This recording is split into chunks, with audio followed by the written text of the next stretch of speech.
Chennai Race, Bank Tnpsc, SSC and Railway exams.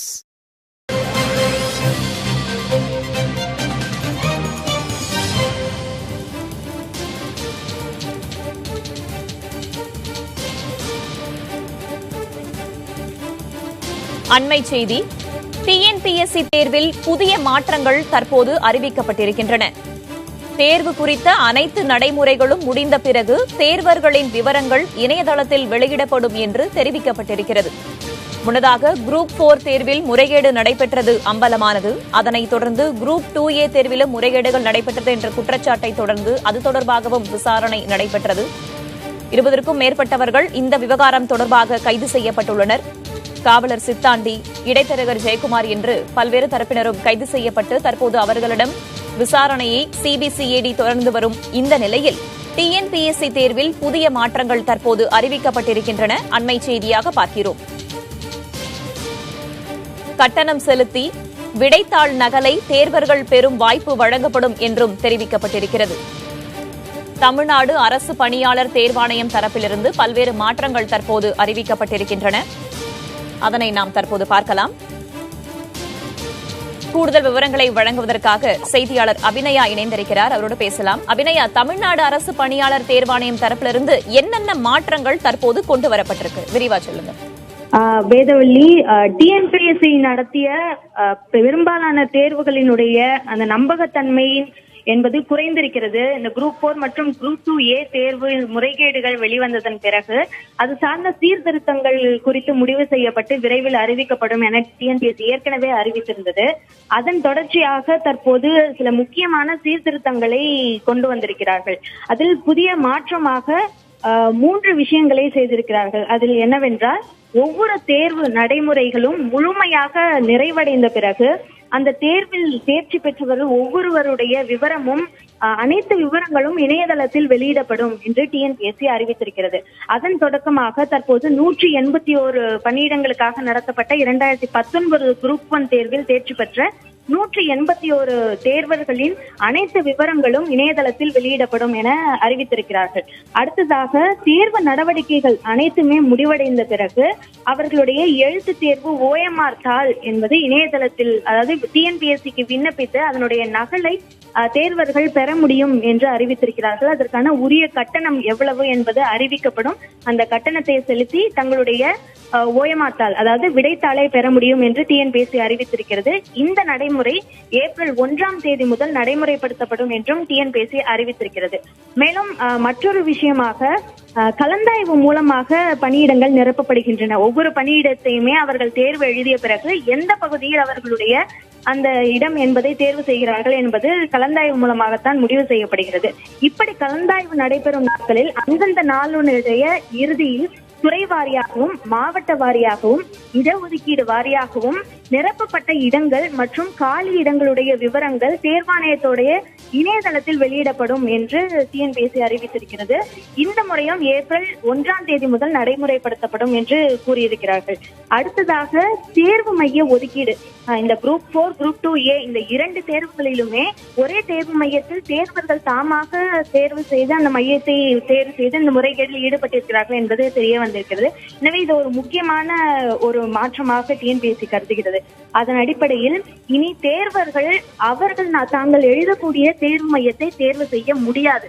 TNPSC தேர்வர்களுக்கு அதிக தொந்தரவு சிரமம் இல்லாதபடி அவர்களுடைய வட்டத்து தாலுகா அல்லது தேர்வு கூடம் இதனை மாற்றம் செய்து அவர் தேர்வாணையமே அவர்களுக்கு ஒதுக்கீடு செய்யும் என கூறியிருக்கிறார்கள். எனவே டிஎன்பிஎஸ்சியுடைய இனி வரும் தேர்வுகளில் தேர்வு மையத்தை தேர்வர்கள் தேர்வு செய்ய முடியாது, தேர்வாணையமே அவர்களுக்கான தேர்வு மையத்தை முடிவு செய்யும் என்பது தெரிய வருகிறது. அடுத்ததாக, ஆதார் எண் என்பதை கட்டாயமாக்கி இருக்கிறார்கள். ஒரே நபர் ஒன்றுக்கும் மேற்பட்ட விண்ணப்பங்களை பதிவு செய்வதை தடுக்கும் வண்ணம் இந்த விண்ணப்பிக்கும் போது ஆதார் எண் அளிப்பது கட்டாயமாக்கப்படும் என்று அறிவித்திருக்கிறார்கள். அடுத்ததாக, தொழில்நுட்ப தீர்வு என்று ஒரு விஷயம் சொல்லியிருக்கிறார்கள். இனி வரும் தேர்வு முடிவுகள் வெளியிடுவதற்கு முன்பாகவே முறைகேடுகள் ஏதேனும் இருந்தால் அதனை முன்கூட்டியே அறிந்து முழுவதும் தடுக்கும் வண்ணமாக உயர் தொழில்நுட்ப தீர்வு வரவிருக்கும் தேர்விலிருந்து நடைமுறைப்படுத்தப்படும் என்று கூறியிருக்கிறார்கள். மேலும் தேர்வு நடைமுறை சார்ந்த பிற செயல்பாடுகளிலும் விரைவில் தக்க மாற்றங்கள் அறிவிக்கப்படும் என கூறியிருக்கிறார்கள். இந்த தொழில்நுட்ப தீர்வு என்ன என்பதை விரிவாக கூறவில்லை, ஆனால் அது சார்ந்த சில விஷயங்கள் அறிமுகப்படுத்தப்பட இருக்கிறது என்று தங்களுடைய அந்த செய்தி குறிப்பில் குறிப்பிட்டிருக்கிறார்கள். வேதவள்ளி, அபிநயா, இவை தவிர முறைகேடுகள் ஏதாவது நடக்க இருப்பின் அதை தேர்வர்கள் டிஎன்பிஎஸ்சி கிட்ட முறையிடணும் அப்படின்னா அதற்காக ஏதேனும் வழிவகைகள் செய்யப்பட்டிருக்கிறதா? ஏன்னா குரூப் 4 தேர்விலையும் அப்படி தேர்வர்கள் முறையிட்டு தான் அது டிஎன்பிஎஸ்சி கிட்ட வந்தது.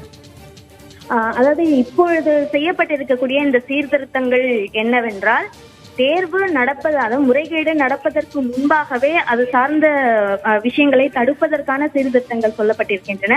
மேலும் அதன் பிறகு அந்த வெளிப்படை தன்மையை அதிகரிப்பதன் பொருட்டு தேர்வு முடிந்த பிறகு அவர்களுடைய விடைத்தாளை பெற்றுக் கொள்ளலாம். மேலும் தேர்வர்களுடைய விவரங்கள், தேர்ச்சி பெற்று பணி பெற்ற அதிகாரிகளுடைய விவரங்களை அறியலாம். இது போன்ற விஷயங்கள் இந்த சீர்திருத்தங்கள் செய்யப்பட்டிருக்கின்றன. முறைகேடு குறித்த புகார்கள் இருந்தால் ஏற்கனவே டிஎன்பிஎஸ்சி அதற்கான சில, அதாவது புகார் என்பது மட்டுமல்லாமல் சந்தேகங்கள் இது குறித்து தெளிவுபடுத்துவதற்கான தொடர்பு எண்ணை வெளியிட்டிருக்கிறார்கள். அதே போல் மின்னஞ்சல் முகவரியை வெளியிட்டிருக்கிறார்கள். இதன் மூலமாக தங்களுடைய புகார்களை தெரிவிக்கலாம். மேலும் தேர்வு நடைமுறைகள் சார்ந்த சில விஷயங்களிலும் அந்த மாற்றங்கள் செய்யப்படும் போது புகாருக்கென்று தனியாக சில அதிகாரிகளை நியமிப்பது என்பதும் ஒரு தேவையான ஒரு விஷயமாக இருக்கிறது. அது சார்ந்த பரிசீலனையும் டிஎன்பிஎஸ்சி செய்து வருகிறது என்பது தெரிய வருகிறது. வேதவள்ளி, இப்ப கொண்டு வரப்பட்டிருக்கக்கூடிய எல்லா மாற்றங்களுமே எந்த தேர்விலிருந்து நடைமுறைக்கு வருது? அதாவது இந்த தேர்வர்களுடைய விவரங்கள் அனைத்தையும் வெளியிடக்கூடிய அந்த நடைமுறை என்பது குரூப் 1 தேர்வு, தற்போது நடைபெற்று முடிந்திருக்கக்கூடிய குரூப் 1 தேர்விலிருந்து நடைமுறைப்படுத்தப்படும் என கூறியிருக்கிறார்கள். எனவே விரைவில் குரூப் 1 தேர்வில் தேர்ச்சி பெற்று பணி ஆணைகள் பெற்ற அந்த 181 பேரின் விவரங்களும், அனைத்து விவரங்களும் என குறிப்பிட்டிருக்கிறார்கள். அந்த விவரங்கள் அனைத்தும் பதிவேற்றப்படும் என தெரிகிறது. மற்ற இரு சீர்திருத்தங்கள், அதாவது OMR தாளை கட்டணம் செலுத்தி பெறக்கூடிய அந்த நடைமுறை ஏப்ரல் 1 முதல் நடைமுறைப்படுத்தப்படும் என கூறியிருக்கிறார்கள். அதே போல் கலந்தாய்வு நடைபெறும் போது ஒவ்வொரு நாளும், உதாரணமாக அண்ணா பல்கலைக்கழகத்தை பொறுத்த வரைக்கும் பொறியியல் கலந்தாய்வு நடத்தப்படும் போது ஒவ்வொரு நாளும் எவ்வளவு இடங்கள் நிரப்பப்பட்டிருக்கின்றன என்பது குறித்த விவரங்கள் அவ்வப்போது இணையதளத்தில் அப்டேட் செய்து கொண்டே இருப்பார்கள். அப்படியான ஒரு நடைமுறையை டிஎன்பிஎஸ்சியும் நடைமுறைப்படுத்த இருக்கிறது. எனவே அதுவும் ஏப்ரல் 1 நடைமுறைப்படுத்தப்படும் என டிஎன்பிஎஸ்சி அதிகாரிகள் அறிவித்திருக்கிறார்கள். வேதவள்ளி, தேர்வோட நடைமுறை சார்ந்த பிற செயல்பாடுகள்லயும் விரைவில் தக்க மாற்றங்கள் அறிவிக்கப்படும் அப்படின்னு தெரிவிக்கப்பட்டிருக்காங்க. அந்த தேர்வு நடைமுறையில முறைகேடுகள் நடைபெறாமல் தடுக்க எது போன்ற மாற்றங்கள் கொண்டு வரப்படக்கூடும்? அதாவது முறைகேடுகள் தடுப்பதற்கு முக்கியமாக இந்த வினாத்தாள் முன்கூட்டியே வெளியாவது சார்ந்த புகார்கள் எழுப்பப்பட்டிருக்கின்றன. முக்கியமாக முறைகேடு இப்போது வெளிவந்திருக்கக்கூடிய குரூப் 4 மற்றும் குரூப் 2A தேர்வுகளுடைய முறைகேடுகள் முக்கியமாக அந்த விடைத்தாள் கொண்டு வரும் வழியில்தான் அந்த விடைத்தாள் மாற்றப்பட்டிருக்கின்றன என்பது குறித்த விவரங்கள் தெரிய வந்திருக்கின்றன. மேலும் கருவூலங்கள் இருக்கின்றன.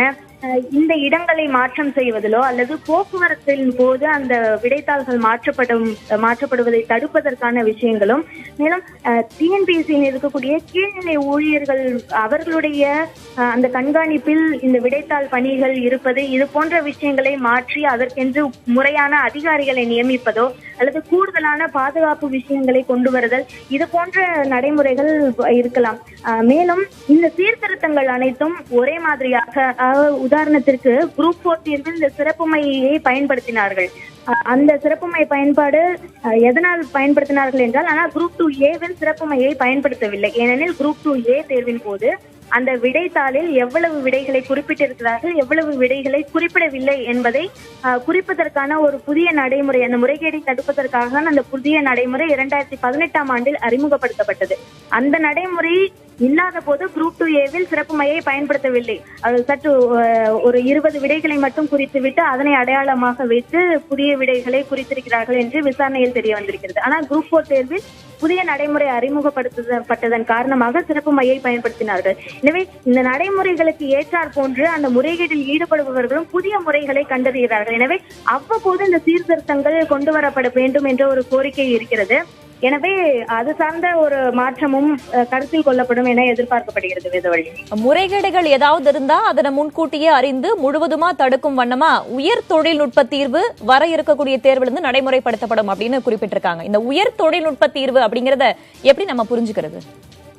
இந்த தொழில்நுட்ப தீர்வு என்று இருக்கும்போது பிஹெச்டி போன்ற தேர்வுகளில் அதில் தீசிஸ் சப்மிட் பண்ணும் போது அவர்களுடைய இது போன்ற விஷயங்கள் இருந்தால் அதனை உடனடியாக கண்டறிவதற்கான சில தொழில்நுட்ப தீர்வுகள் எல்லாம் கண்டுபிடிக்கப்பட்டிருக்கின்றன.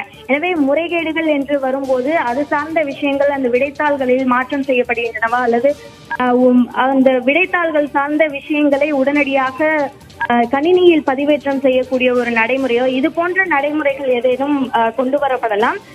மேலும் கணினி வழி தேர்வு என்ற ஒரு விஷயம் ஏற்கனவே டிஎன்பிஎஸ்சியில் ஆலோசிக்கப்பட்டு வருகிறது. அந்த டிஎன்பிஎஸ்சி நடத்தக்கூடிய சிறு அளவிலான தேர்வுகளில் கடந்த ஆண்டுகளில் நடத்தப்பட்ட 2 தேர்வுகளில் கூட கணினி வழி தேர்வாக நடத்தப்பட்டது. ஆசிரியர் தேர்வு வாரியம் நடத்திய தேர்வு கூட தற்போது நடத்தப்படும் தேர்வுகள் அனைத்தும் கணினி வழி தேர்வாக மாற்றும் முயற்சியில் ஈடுபட்டு வருகிறார்கள். ஆனால் டிஎன்பிஎஸ்சியில் கணினி வழி தேர்வு நடத்துவதில் இருக்கும் சவால் என்னவென்றால் அதிகமான தேர்வர்கள் இந்த தேர்வுகளுக்கு விண்ணப்பிக்கிறார்கள். குரூப் 4 தேர்வை எடுத்துக்கொண்டால் 20 லட்சம் தேர்வர்கள் வரைக்கும் விண்ணப்பித்திருக்கிறார்கள் கடந்த 2018ஆம் ஆண்டில் நடத்தப்பட்ட குரூப் 4 தேர்வுக்கு. இப்படியான விஷயங்களில் தொழில்நுட்ப பயன்பாடு எப்படி கொண்டு வரலாம் என்பது குறித்த ஆலோசனைகள் நடைபெற்று வருகிறது. அதை சார்ந்த ஒரு அறிவிப்பாக தான் இந்த தொழில்நுட்ப தீர்வு என்பதை நாம் பார்க்கலாம். வேதவழி, தமிழ்நாடு அரசு பணியாளர் தேர்வாணையத்தில் 6 புதிய சீர்திருத்தங்கள் கொண்டுவரப்பட்டிருக்கின்றன. தகவல்களை தந்தமைக்கு நன்றி அபிநயா.